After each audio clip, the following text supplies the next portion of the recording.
Hey everyone, as per usual, thanks for dropping in.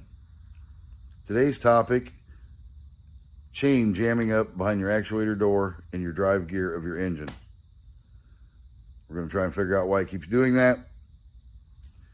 It usually only happens in the beginning, like if you build the motor, build the bike and position the motor a little off. Sometimes that's what creates it. This one doesn't have that problem.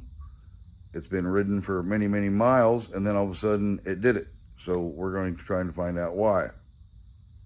We've looked at it before, but it seemed to do it one more time, so we got to find out why. So let's do that. If you followed the page, maybe this bike looks familiar to you. It's a friend of mine that I go riding with. We took this particular bike with us on our Decatur, Illinois ride. I don't know if we did the State Fair video in that one as also, or in as addition to.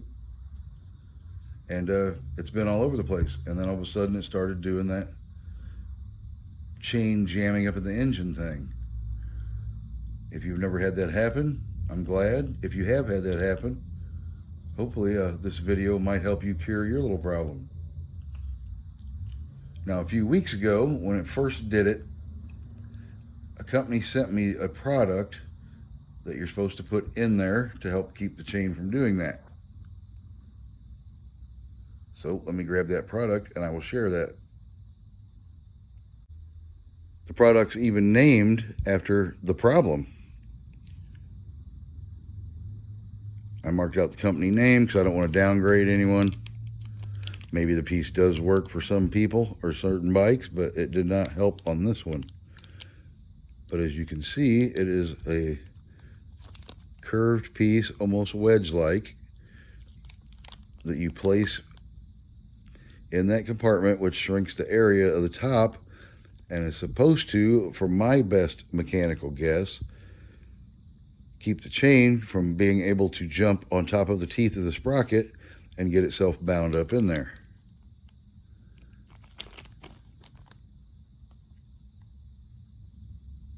We installed one, and it just didn't seem to get the job done.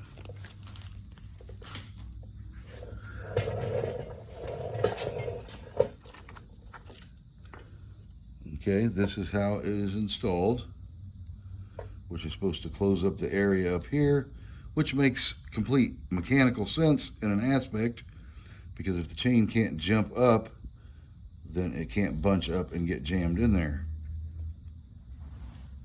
I'm not exactly sure what happened on this. That's what we're trying to find out today.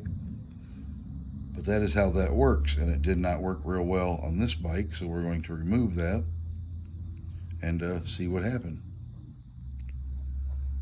So let me finish removing that, and we'll take a look at it. See if it has some gouges or scratches where it itself made the chain pop and jam up in there.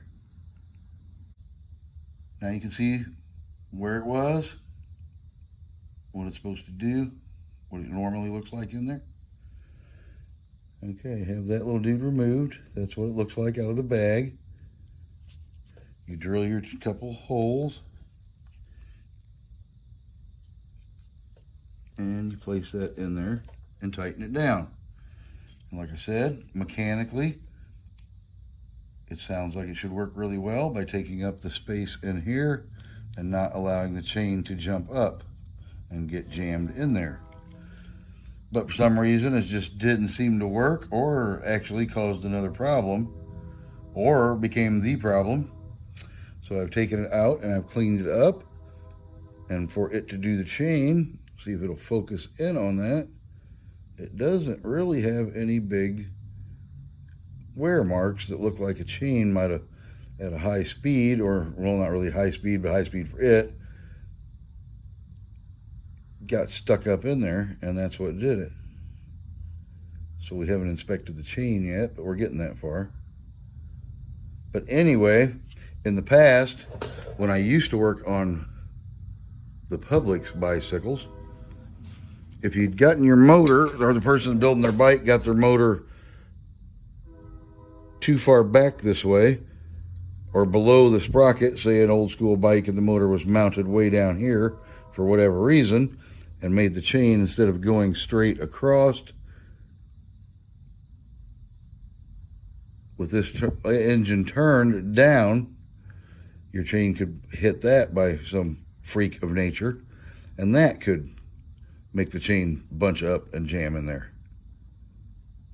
So usually the high thing or the rolled back thing used to be the culprit all the time. So we repositioned the engine, and that always took care of the problem. This bike doesn't have that problem. In addition to that, usually this problem starts right from the beginning. If it's misadjusted or the engine's ill-adjusted, as soon as you go out and try to start it is when you notice that it's either hitting the case, or if it's going to jam on you, it always does it, in the first test ride or two. And then you have to come back to the drawing board and make some adjustments. The thing with this bike is it had a ton of miles on it, a ton of trips. This is the one we've taken on a few out-of-town trips ourselves. In our video, I think we've been downtown with it, which is a pretty good 7-mile ride. That Decatur, Illinois video that we went and seen, or we didn't went and seen, but we did, was probably a good maybe 20, 25 for that day. Not a lick of problem, just out of the blue, bang, there it is. So it's not a perfect world in our place either.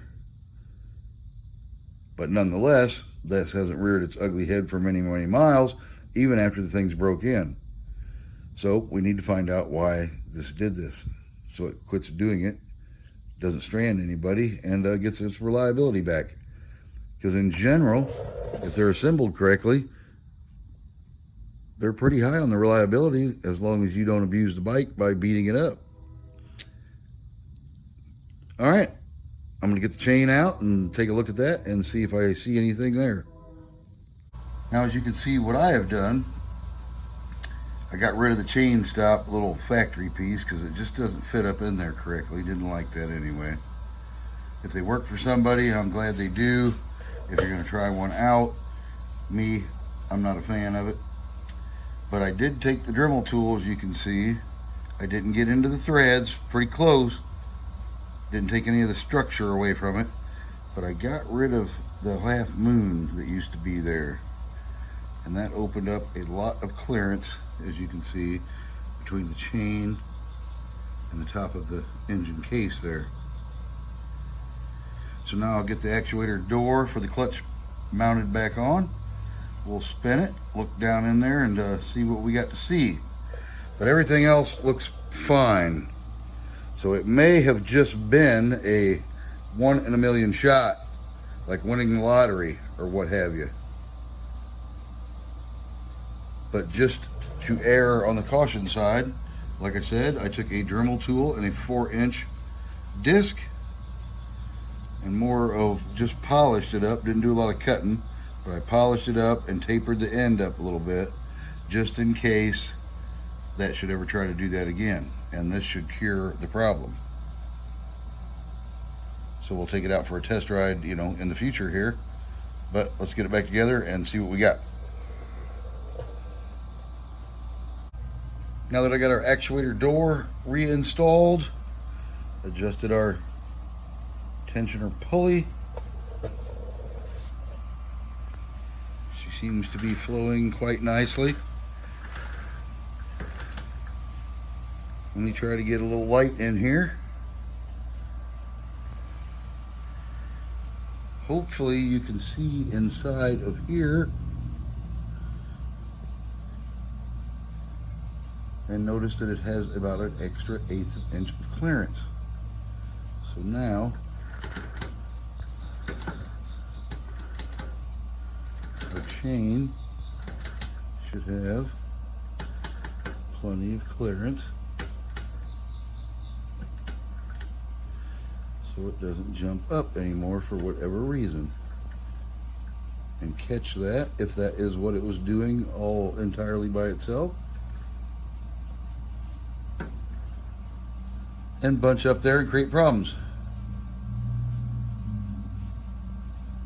So, if it's up to you and you're having that problem, you can do that little bit of trim and polishing on that back eyelet for the bolt.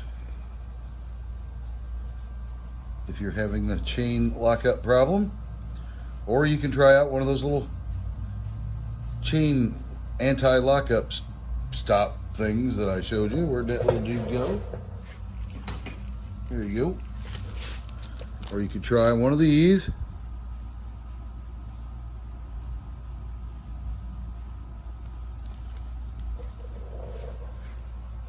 I'm not suggesting either way. I'm sure those will work for someone else, but I just personally didn't care for that myself to cure this problem.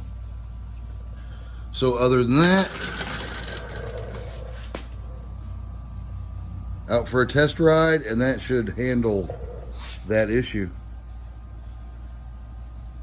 All right, well, thanks for watching. Hopefully that helps someone out. As always, ride safe. Don't weave in and out of traffic, be all crazy and get yourself hurt. And I will see you guys with the next informative video.